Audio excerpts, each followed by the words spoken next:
Coach পেলেই প্রথমেই আমরা দুটি লাইন চালু করছি, একটা হচ্ছে ঢাকা পাবনা, পরবর্তীতে ঢাকা খুলনা। তো আমি খুলনার মানুষ, আমি মনে করেছি পাবনার অগ্রাধিকারটা অনেক বেশি, কারণ সাপারিংটাও তাদের বেশি। তো নিশ্চয়ই পাবনাটা আগে হচ্ছে, তারপরে খুলনাটা চালু হচ্ছে। সরকারের অভিপ্রায়টা স্পষ্ট করে জানান দিচ্ছি, এবং সেই অভিপ্রায়ের মধ্যে কোনো বিশেষ শ্রেণীকে লালন করা নেই, জনস্বার্থ জন আকাঙ্ক্ষা লালন করা আছে। বাস্তবায়ন করা তো হচ্ছে এটা জনদাবি। জনস্বার্থ রক্ষার জন্য পরিবহন সেক্টরে একটা শৃঙ্খলা দরকার। এখন সেই শৃঙ্খলাটা কিভাবে হবে? পরিবহন সেক্টরের সাথে যারা যুক্ত আছে তাদেরকে নিয়েই করতে হবে, বিচ্ছিন্নভাবে না, অথবা ধরেন একে অপরের প্রতিপক্ষ প্রতিযোগী এভাবে না। এই সমন্বয়টা আমরা করছি।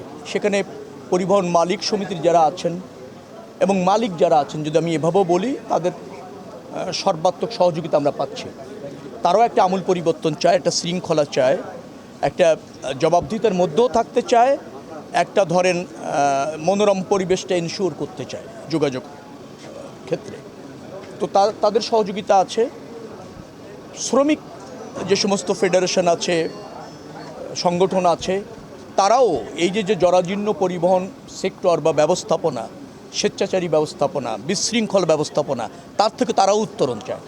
এটা হলে যেটা হয়, জনগণ যেমন সেবা পায়, পরিবহন মালিকরাও আমার কাছে মনে হয় স্বস্তিতে থাকবে, লাভবান হবে। পরিবহন শ্রমিকরাও কিন্তু তাদের জীবনযাত্রার মানের উন্নয়ন হবে, পরিবর্তন হবে।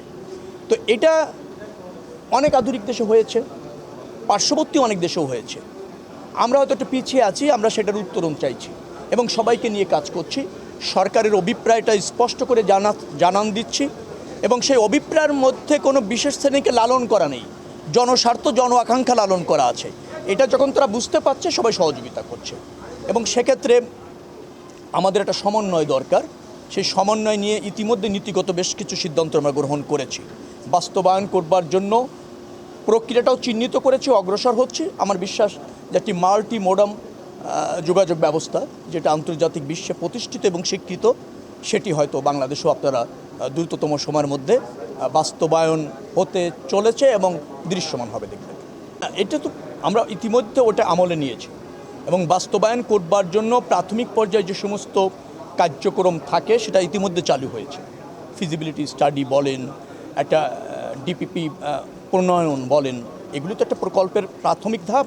সেটি ইতিমধ্যে আপনার গ্রহণ করা হয়েছে এবং অনুসরণ করে চলছে। নিশ্চয়ই, যেহেতু পাবনাবাসীর দাবি একটা বৃহত্তর জনস্বার্থে, সামষ্টিক স্বার্থে, ডেফিনেটলি এটা বর্তমান সরকারের অঙ্গীকার। এবং আমি যেহেতু এই যোগাযোগ ব্যবস্থাপনাটা দেখছি, রেল, সড়ক এবং নৌ, ওখানে নৌ এবং সড়ক দুটেরই একটা, আপনি যে প্রকল্পটা মেনশন করেছেন, দুটেরই একটা কিন্তু গুরুত্বপূর্ণ ভূমিকা আছে। তো সেটা সমন্বয় করে ইতিমধ্যে আমরা ওটা অগ্রসর হচ্ছি। আমার বিশ্বাস যে দ্রুততম সময়ের মধ্যেও অগ্রাধিকার ভিত্তিতে ওই প্রকল্পটি বাস্তবায়নের জন্য সরকার গ্রহণ করবে। একটা রেল চালু করতে চলেছি, লোকোমোটিভ ইতিমধ্যে প্রস্তুত আছে, আমাদের কোচ আসছে, আগামী মাসে আমরা কিছু কোচ পেয়ে যাব, এবং কোচ পেলেই প্রথমেই আমরা দুটি লাইন চালু করছি, একটা হচ্ছে ঢাকা পাবনা, পরবর্তীতে ঢাকা খুলনা। তো আমি খুলনার মানুষ, আমি মনে করেছি পাবনার অগ্রাধিকারটা অনেক বেশি, কারণ সাপারিংটাও তাদের বেশি। তো নিশ্চয়ই পাবনাটা আগে হচ্ছে, তারপরে খুলনাটা চালু হচ্ছে।